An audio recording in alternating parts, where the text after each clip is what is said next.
hablarte bajo este título: no llores, Señor Jesús. Porque hay veces que hacemos llorar al Señor.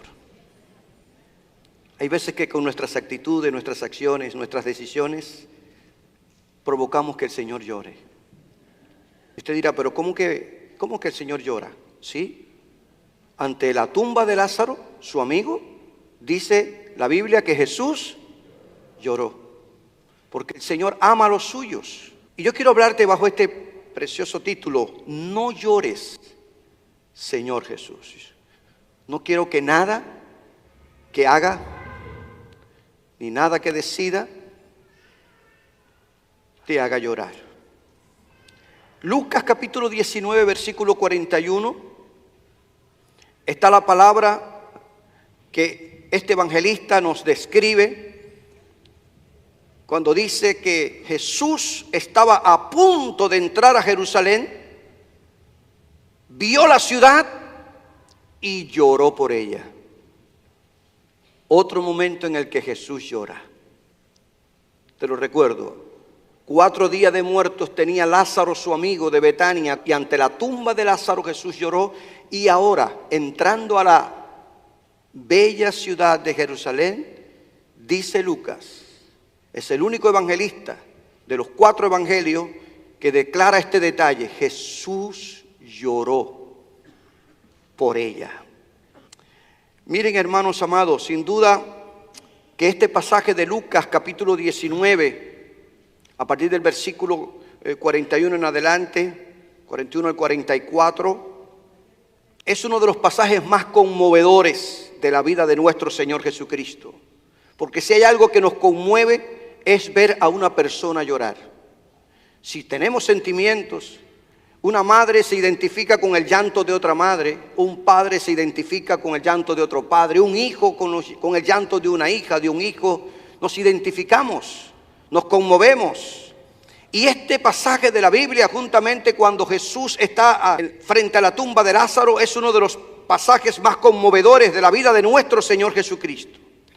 Y el Señor lloró contemplando la ciudad de Jerusalén desde las laderas del Monte de los Olivos. Venía de las regiones de Betfagé y de Betania, y bajando en la ladera del Monte de los Olivos, según los geógrafos, es una de las vistas más hermosas y preciosas que se puede tener o se tenía en aquel tiempo de la ciudad de Jerusalén. Y cuando Lucas utiliza esta descripción de que Jesús lloró, esta expresión, esta palabra, este término lloró, en griego sugiere un lamento, un quejido, una tristeza del corazón, el sollozo y el grito de un alma en agonía, un gemido del alma, un quebrantamiento del corazón, un lloro que salió de lo más profundo del corazón del maestro cuando vio la ciudad de Jerusalén. Y realmente llama la atención cuando se hace esta descripción de ver cómo Jesús reacciona de esa manera ante la ciudad de Jerusalén, porque la ocasión no era para llorar ni lamentarse, sino era un momento de festividad, era un momento de celebración, era un momento de alegría. Y cómo Jesús ahora llora es algo antagónico. Imagínense, hermanos, ustedes que han leído la Escritura y sé que todos la dominan, que una multitud de sus discípulos, juntamente con peregrinos galileos que se dirigían a Jerusalén y que estaban familiarizados con el ministerio público de Jesús y que aún estaban hasta convencidos de que Cristo era el Mesías, le tributaban una reverencia jubilosa. Gritaban Hosanna. Jamás Jesús había recibido al llegar a alguna ciudad tal recibimiento. Nunca le habían dado una entrada tan jubilosa. Nunca habían puesto mantos al pasar. Nunca habían batido ramas de palmera. Nunca habían dicho Hosanna, Hosanna al Hijo de David. Sin embargo, en medio de todo aquel bullicio y de toda aquella celebración, Jesús llora. Jesús llora. Jesús llora. Y si hay algo, hermanos amados, que tengo que decirle antes de seguir, es que a Jesús no le impresionan nuestras acciones externas. Jesús mira el corazón. Jesús no se dejó impresionar por el emocionante recibimiento que le daban al entrar a la ciudad de Jerusalén, ni por el espíritu festivo que dominaba la ciudad. Estaban envueltos en la celebración de la Pascua, una de las festividades más importantes de la cultura judía. Los panes sin levadura. Mucha gente llegaban a la ciudad de diferentes partes del mundo y de la región circunvecina para celebrar esta fiesta en la ciudad de Jerusalén, y en especial en el templo. El Señor veía mucho más allá de las ramas de palma y de olivo y de los mantos que eran puestos al pasar. El Señor miraba más allá del entusiasmo que embargaba a la gente de Jerusalén, lleno de religión, llenos de ritos, llenos de compromisos religiosos, pero vacíos de corazón. Y me puse a pensar y a reflexionar en la palabra. ¿Qué motivos tendría Jesús para llorar? ¿Por qué lloraba Jesús? ¿Qué razones tendría? Si todos los judíos estaban de fiesta, ¿qué pasaba? El propio Jesús, de alguna manera, nos da una explicación de su llanto. Y si usted es persona que lee, y no solo lee para complacer a la conciencia, sino lee para alimentar su fe, usted podrá darse cuenta de cómo Jesús expresa la razón por la que está llorando, el por qué está llorando. Si usted puede abrir su Biblia en el Evangelio de Lucas, capítulo 19, versículos 41 en adelante, usted se podrá dar cuenta de lo que nosotros estamos hablando en esta hora. Pero hay algo interesante. El Señor lloró, y trato de resumírselo. El Señor lloró porque sabía que tanto el pueblo como sus dirigentes estaban esperando a un Mesías político que los libertara del yugo romano.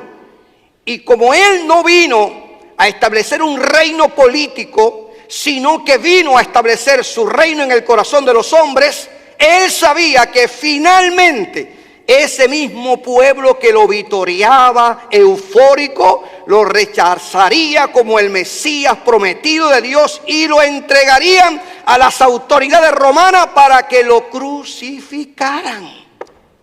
¿Cómo no llorar ante la hipocresía religiosa de aquella gente?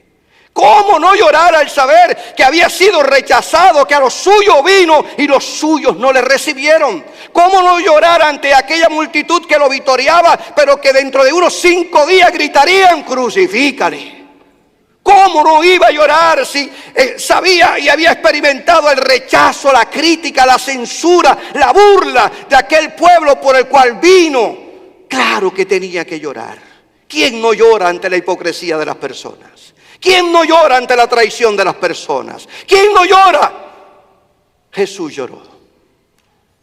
Jesús lloró. Gran parte de aquella misma gente, y reitero esta verdad, con que tanto entusiasmo gritaban: bendito el Rey que viene en el nombre del Señor, 5 días después, con el mismo fervor ante el gobernador Poncio Pilato, dirían: crucifícale, crucifícale. Y lo peor, que su sangre sea sobre nosotros y sobre nuestros hijos.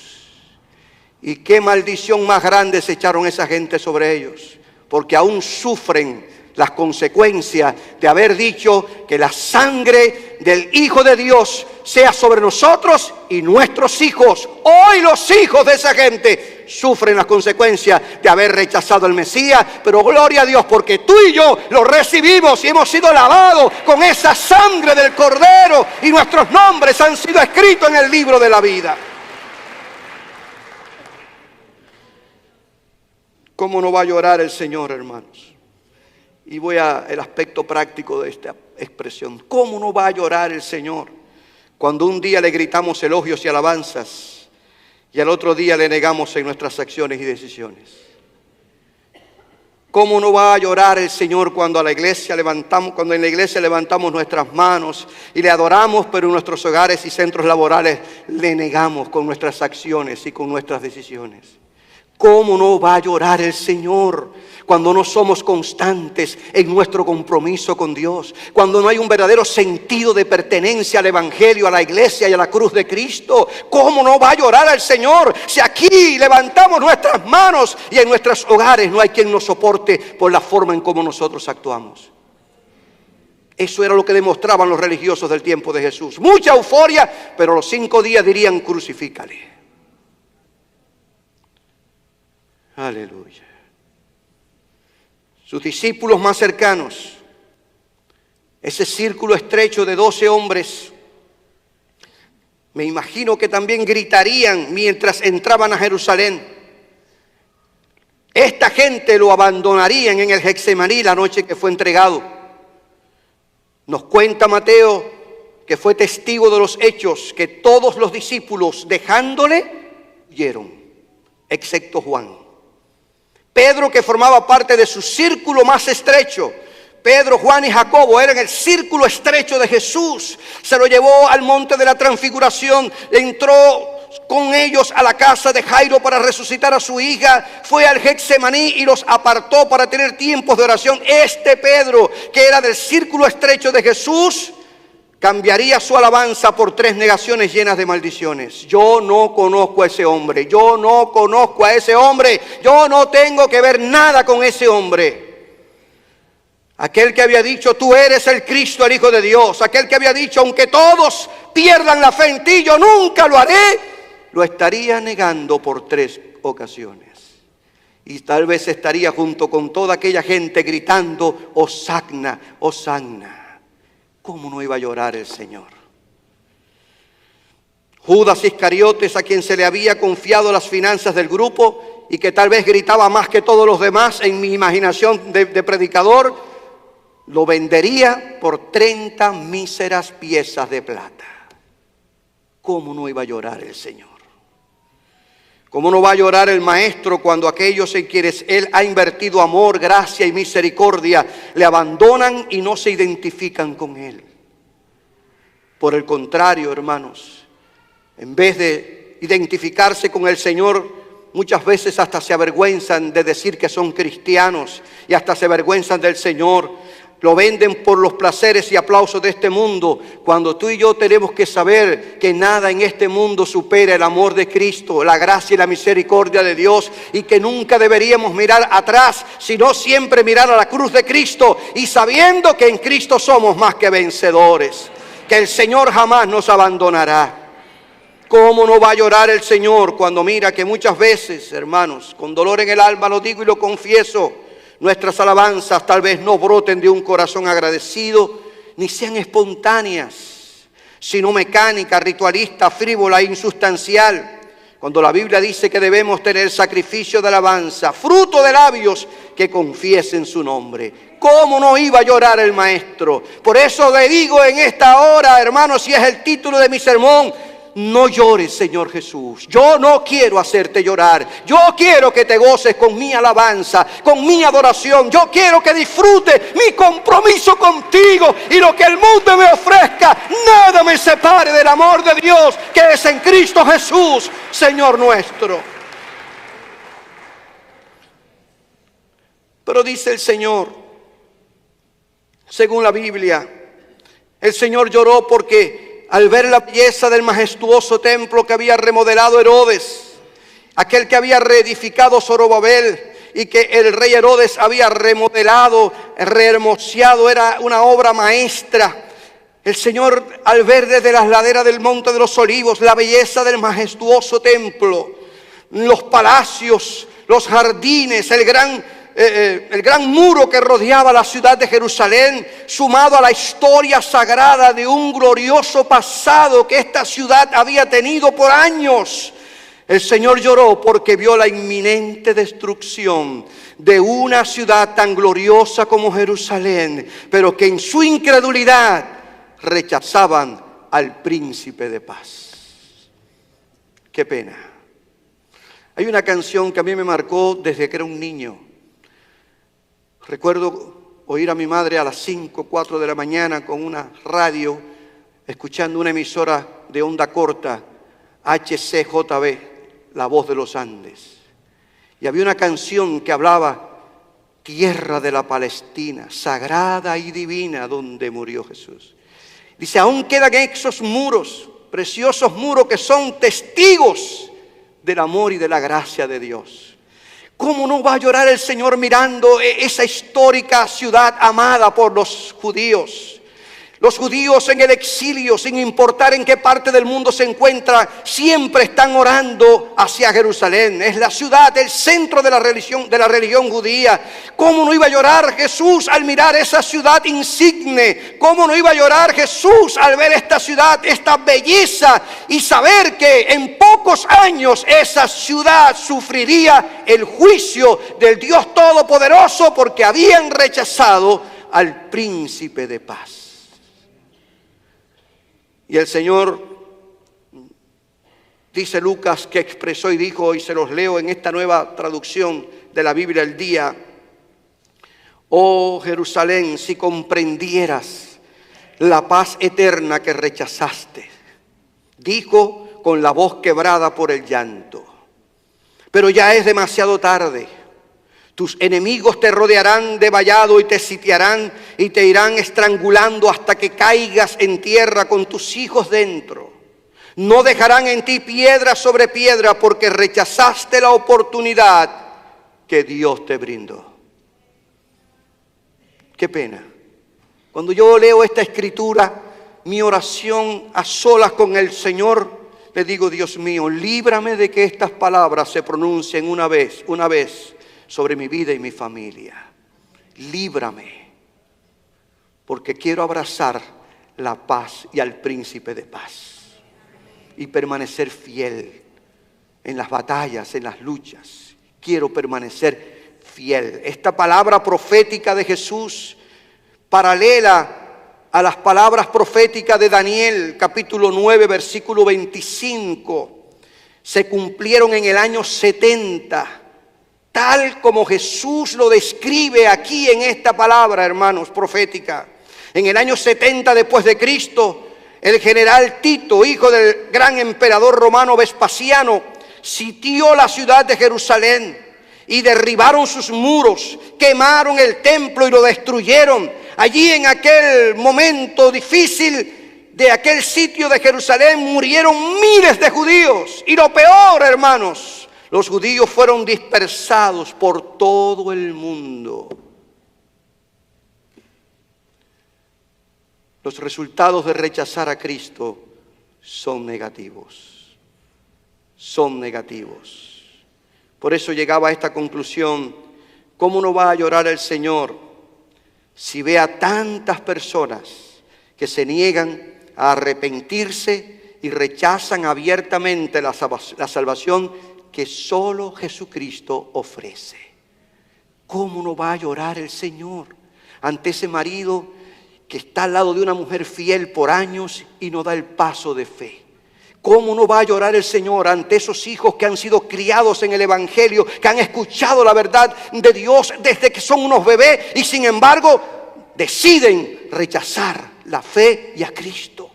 ¿Cómo no va a llorar el Señor ante esas familias, ante esa obstinada decisión de no recibir a Cristo, cuando han sido bendecidos, cuando han recibido una sanidad, cuando han sido ayudados en momentos de crisis, llegaron a un país que no es el de ellos, las cosas se resolvieron, oraron, vinieron, clamaron, pero después que se establecieron, se olvidaron de que Dios extendió su mano de misericordia? ¿Cómo Dios no va a llorar sobre esta gente?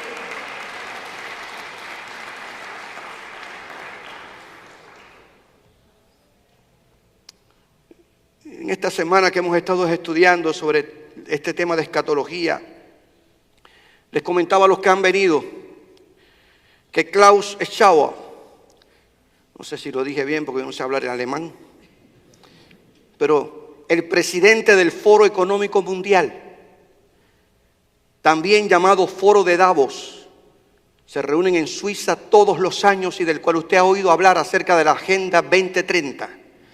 Este hombre aseguró que Dios está muerto. y que Jesús es una noticia falsa. Este hombre confirmó que los líderes del Foro Económico Mundial han adquirido poderes divinos para gobernar a la humanidad. Los integrantes de este foro económico cada vez son más hostiles contra el cristianismo y están intentando consecuentemente suplantar a Jesucristo. ¿Cómo Jesús no va a llorar ante una sociedad así?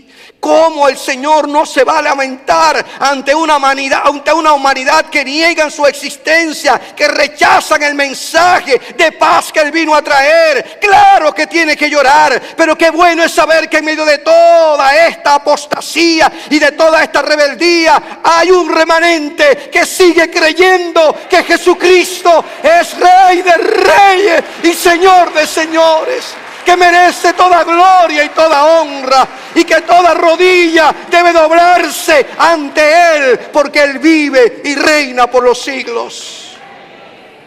Ni el Foro Mundial, ni la Agenda 2030, ni nadie que se levante en contra de Cristo anulará el mensaje que Él vino a traer, porque Cristo y su iglesia son indestructibles.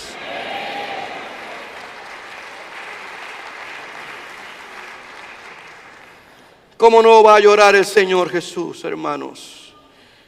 Si ve cómo a consecuencia de la incredulidad y la hostil rebeldía del hombre en contra de Dios y de su palabra, la humanidad sufre cada vez más tragedias, hambre, plagas, enfermedades, destrucción y lo peor, desvalorización moral de la sociedad.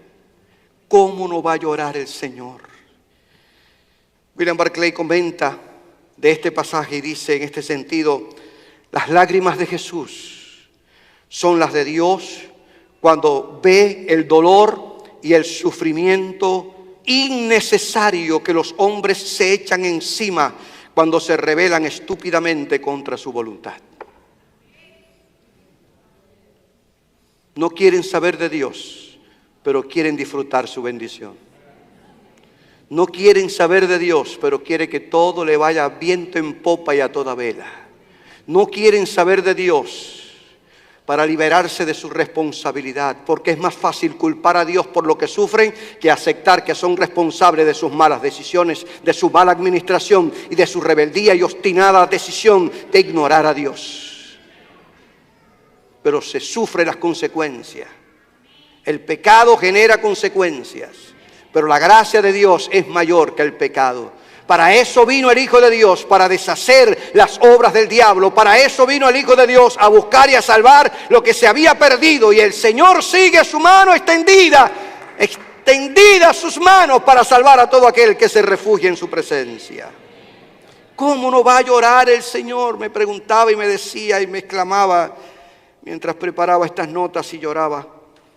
Cuando vea tanta gente, incluyendo a muchos cristianos a veces, que prefieren disfrutar de una paz pasajera y efímera y sentirse seguros en sus lujos, bienes materiales, que comprometerse con Cristo y recibir la paz verdadera que solo el Príncipe de Paz es capaz de impartir a las almas atribuladas. Qué pena, hermano, que el materialismo haya ahogado la fe de tanta gente, que el humanismo haya silenciado la fe de tantas personas. Qué pena, hermanos, que mucha gente que un día militaron, hoy simple y llanamente no quieren saber de la fe ni de Cristo. Qué pena, hermanos, cómo nos va a llorar el Señor, cómo no va a llorar el Señor, cuando Él dijo y prometió: les dejo un regalo les doy. Paz en la mente y en el corazón. Y la paz que yo doy es un regalo que el mundo no puede dar. Así que no se angustien ni tengan miedo. Mi paz os dejo, porque mi paz os doy. Yo no la doy como el mundo la da. Por lo tanto, disfruta la paz de Cristo. Habrá situaciones, pero la paz de Cristo nos ayuda a sobreponer todos esos momentos difíciles. Con Cristo estamos seguros y con Él iremos adelante, porque en Él estamos asegurados. ¿Cómo no va a llorar el Señor, hermanos, si esta gente cerró su corazón a recibir a Cristo? Otro detalle que me llamó la atención es que el Señor, en este pasaje de Lucas capítulo 19, cierra su exclamación de dolor y llanto sobre la ciudad de Jerusalén, declarando que todos esos sucesos demoledores que Él está profetizando y que está hablando y que está visualizando en el futuro, que para Él es historia, vendrían a esa ciudad por cuanto no conocieron el tiempo de su visitación. Lucas 19:44, la nueva traducción de la Biblia al día dice: porque rechazaste la oportunidad que Dios te dio. Dios extiende una oportunidad a todos. La decisión está en el hombre. El Señor lloró porque los judíos de su tiempo sabían cómo interpretar las señales del estado del tiempo. Los judíos del tiempo de Jesús sabían si llovería o no llovería. Al observar el movimiento del viento y de dónde venía y soplaba, sabía si podía haber lluvia o no. Habían aprendido de una forma magistral, especial, definir e interpretar las señales de la naturaleza. Sin embargo, no fueron capaces de distinguir la oportunidad que Dios le brindó de experimentar su reino en sus corazones. El propio evangelista Lucas, en el capítulo 12, versículos 54 al 56, usted lo puede corroborar y podrá comprobar esto que le estoy acabando de decir. El Señor les decía a esta gente: cuando veis la nube que sale del poniente, del Mediterráneo, luego decís, agua viene, y así sucede. Como muchos de nosotros en nuestros países, si veíamos que una nube se ponía allá en el norte, decía, hoy va a caer tremenda agua. ¿Es cierto? Y si en la mañana usted sale y la neblina prácticamente no lo deja guiar, dice, hoy el sol raja las piedras. Somos capaces de interpretar las señales que la naturaleza nos da. Y así sucedía en los tiempos de Jesús. Jesús, en un diálogo con los judíos, le dice, ustedes son capaces de distinguir. Y si la nube que sale del poniente, luego dices, agua viene, y así sucede. Y cuando sopla el viento del sur, decís, hará calor, y lo hace. Qué pena que el Señor tenga que expresar esta palabra tan fuerte. Hipócritas. Sabéis distinguir el aspecto del cielo y de la tierra. ¿Cómo no distinguís este tiempo? ¿Cómo es posible que seas capaz de saber si va a llover o no? ¿Y cómo no eres capaz de saber que Dios está visitando a este pueblo a través de su Hijo? ¿Cómo es posible que puedas darte cuenta si habrá lluvia o si habrá un sol fuerte y no eres capaz de saber que Dios te está visitando? ¿Cómo no iba a llorar el Señor, hermano, ante tanta indiferencia, ante tanta apatía? Estos judíos del tiempo de Jesús todo distinguían, menos la presencia de Dios. De todo estaban al tanto, menos de que Dios les visitaba por medio de su Hijo unigénito. Por eso es que en ese llanto, en ese lamento, rechazaste la oportunidad que Dios te brindó. De todo se daban cuenta, pero sin embargo no percibían la manera en cómo Dios les estaba visitando. La indiferencia y la apatía hacia Jesucristo fue tal que le rechazaron como el Mesías de Dios. Y no solo lo rechazaron, sino que lo llevaron ante las autoridades romanas y le dijeron, crucifícalo y que su sangre sea sobre nosotros y nuestros hijos. No tuvieron piedad con uno de su propia nación. No anduvieron mirando que era un judío como ellos. No anduvieron absolutamente mirando que formaba parte de la nación de Israel. Lo llevaron ante los romanos y pidieron que lo crucificara. Pero como todos sabemos, el plan de redención incluía que el Hijo de Dios muriera en la cruz y que también se levantara de entre los muertos y que recibiera un nombre que es sobre todo nombre, y que a través de su sangre y de su resurrección disfrutemos de esta salvación tan grande que tenemos. Los judíos del tiempo de Jesús no solo negaron a Cristo, los judíos de este tiempo, muchos de ellos también siguen resistiendo a Jesús. No se deje engañar por el movimiento judaizante. No todos reciben a Cristo. La noticia es conmovedora y ocurrió en este año 2023. 2 miembros del Parlamento de Israel presentaron en los primeros meses del año 2023 un proyecto de ley que prohibiría cualquier intento de decirle a la gente y que hablaran acerca de Jesús. Este proyecto de ley enviaría a los infractores a prisión. 1 año de cárcel si usted habla de Jesús a una persona adulta y promueve acerca de Cristo. Y si disipula a un adolescente menor de 18 años, 2 años de cárceles, pero no puedes hablar de Cristo en Israel. Estos 2 congresistas plantearon este proyecto de ley, pero Dios siempre tiene un remanente donde usted menos se imagina.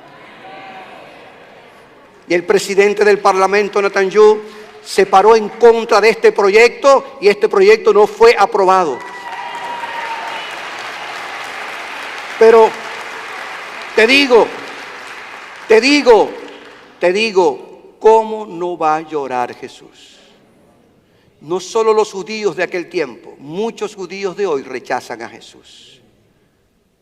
Amén. Recuerda, tú eres cristiano. Tú eres cristiano. Tú eres cristiano. Discípulo de Jesús. A ti no te ha salvado la fe de Abraham, sino la fe puesta en el Cristo que dio su vida y que resucitó.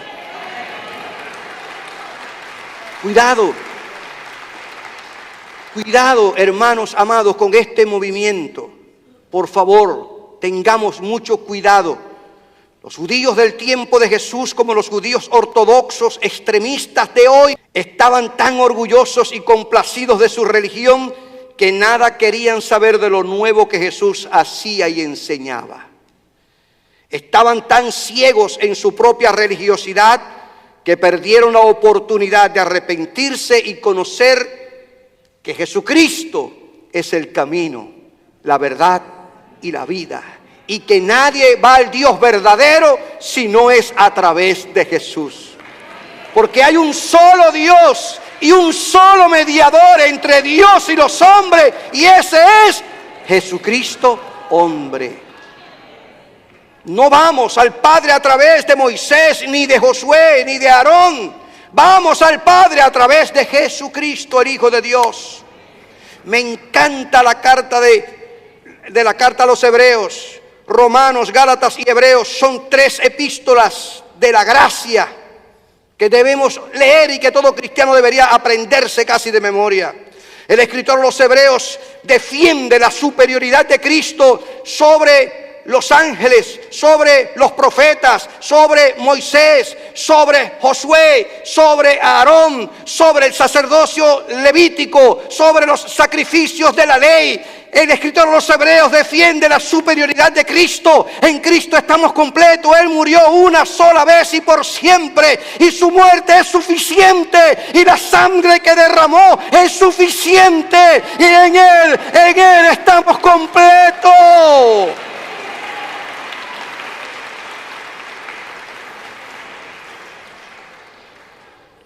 Lo predico con todas mis fuerzas. Porque mi fe en Jesús es más que suficiente. No hay que añadirle nada más a lo que Cristo hizo en la cruz del Calvario por nosotros. Gloria a Dios. Si algo, hermanos, hace llorar al Señor Jesús, con dolor en el alma lo digo, y esto se suma a la lista de cosas que les he comentado, es la indiferencia a la visitación y a la manifestación de su presencia y del Espíritu Santo. Eso fue lo que hizo que aquellos judíos rechazaran a Jesús, indiferentes a lo que estaba ocurriendo. Es que la indiferencia lleva a las personas a ser apáticas y desinteresadas. No sienten atracción por nada. Dios puede estar hablando, ministrando, Dios puede estar haciendo maravillas, pero la indiferencia encierra a la persona a un estado de que se inmutan. Y la actitud de indiferencia entorpece el fluir de Dios en la vida espiritual del creyente. Atenta contra la unidad y la armonía que dentro de la iglesia tiene que existir. Dios nos dé discernimiento para precisar el momento que vivimos y lo que Dios está haciendo contigo en tu hogar y en la iglesia, y que tengamos la capacidad de discernir el tiempo que vivimos y lo que Dios nos está pidiendo que nosotros experimentemos bajo la guianza del Espíritu Santo. El escritor de los Hebreos advierte en contra de esa indiferencia cuando él dice, como dice el Espíritu Santo, si oyeres hoy su voz, por favor no vayas a endurecer tu corazón. Un corazón flexible, moldeable, ministrable. No mantengamos nuestra cabeza erguida. Seamos humildes y mansos. El camino de la exaltación es la humillación. Reconocer que no somos perfectos y que la gracia de Dios nos ayuda a caminar en fe. Que no todos los que me rodean ni con quien yo comparto y compartimos la iglesia y somos hermanos son perfectos, pero la gracia de Dios nos ha traído a disfrutar de esta unidad y de esta armonía.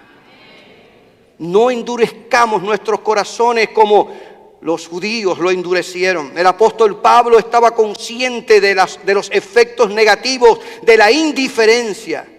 Y cuando le escribe su carta a los cristianos que estaban en la ciudad de Tesalónica, él les dice, tengan cuidado de apagar el Espíritu Santo, porque es que el Espíritu Santo crea ese corazón flexible, moldeable al mover de Dios, hermanos.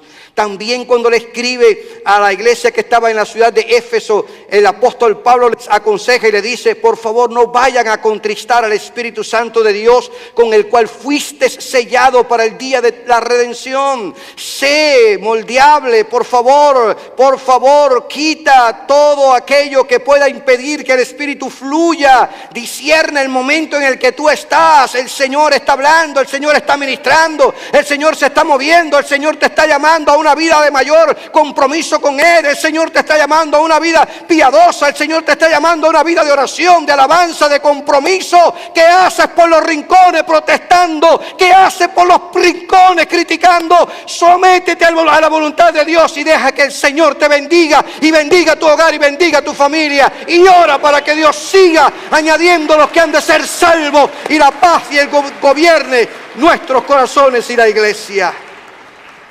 ¿Cómo no iba a llorar el Señor? Por eso digo, no llores, Señor Jesús. Yo no quiero hacer llorar al Señor. Duele cuando vemos actitudes de hijos que hacen llorar a sus padres. Los hacen sufrir, las decisiones que toman, las amistades que hacen, amistades tóxicas, relaciones tóxicas, y los padres, las madres lo sufren. ¿Cómo no sufrirá el Señor ver a sus hijos también ir por caminos errados y equivocados, ignorando su palabra, su voluntad, sus deseos? Resumo este sencillo mensaje o esta breve reflexión diciéndote, hermano, y haciéndote un llamado como iglesia: jamás hagamos llorar al Señor porque nos mostremos indiferentes y apáticos al mover de su presencia entre nosotros. Distingamos bien los tiempos que vivimos, tiempos peligrosos, y necesitamos la ayuda de Dios. Jamás hagamos llorar al Señor porque endurezcamos de tal manera nuestro corazón que no estamos dispuestos a arrepentirnos cuando cometemos errores y pecados, y muchas veces nos mostramos impenitentes. Al corazón contrito y humillado el Señor nos rechaza. Si algo movió el corazón de Dios y fue, yo diría, la principal razón por la cual Dios dijo de David que era el hombre conforme a su corazón, es que este hombre siempre estuvo dispuesto a arrepentirse de sus errores y pecados, sabiendo que la gracia del Altísimo Dios le alcanzaba. Podemos fallar, podemos cometer errores. Líbrenos Dios de justificarlos.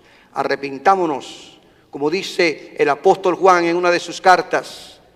Si fallamos y cometemos errores, abogados tenemos para con Dios el Padre, a Jesucristo el justo. Y la sangre de su Hijo nos limpia de todo pecado.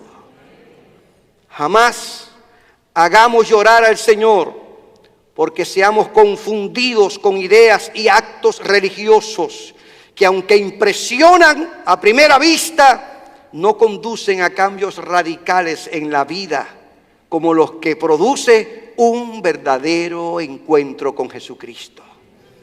Hay mucho fetichismo evangélico en este último tiempo. Hay mucha manipulación desde los púlpitos y en las iglesias. Hay muchas equivocadas doctrinas o falsas doctrinas que están llenando la mente y el corazón de la gente y que están engañando, mensajes sutiles lobos vestidos de oveja, confundiendo el rebaño.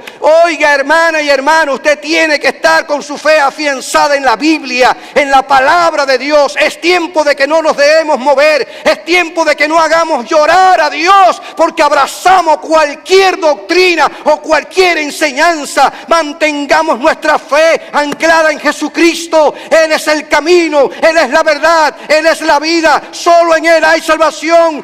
Oye, no te dejes apartar de la verdad del Evangelio. No hagamos llorar al Señor. Por favor, hermanos, no nos dejemos confundir por luces y humos. Por favor, mantengámonos con los pies puestos en los verdaderos fundamentos de la fe. Jesucristo no es negociable. Jesucristo no es negociable. Te llamo la atención como pastor. Ten cuidado a quien tú le prestas tus oídos. Ten cuidado en quien tú fijas tus ojos para ver y oír cosas que no te edifican y que te confunden. Lee la Biblia.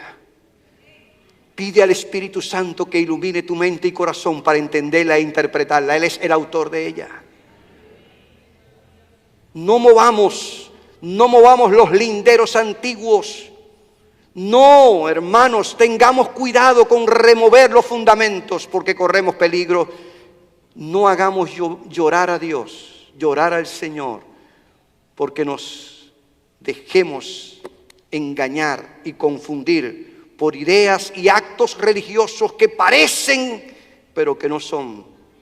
Y quiero cerrar con este pensamiento. Es uno de mis pensamientos favoritos y tengo varios sermones que los cierro con este pensamiento. Aquellos que tienen tal vez buena memoria los recordarán.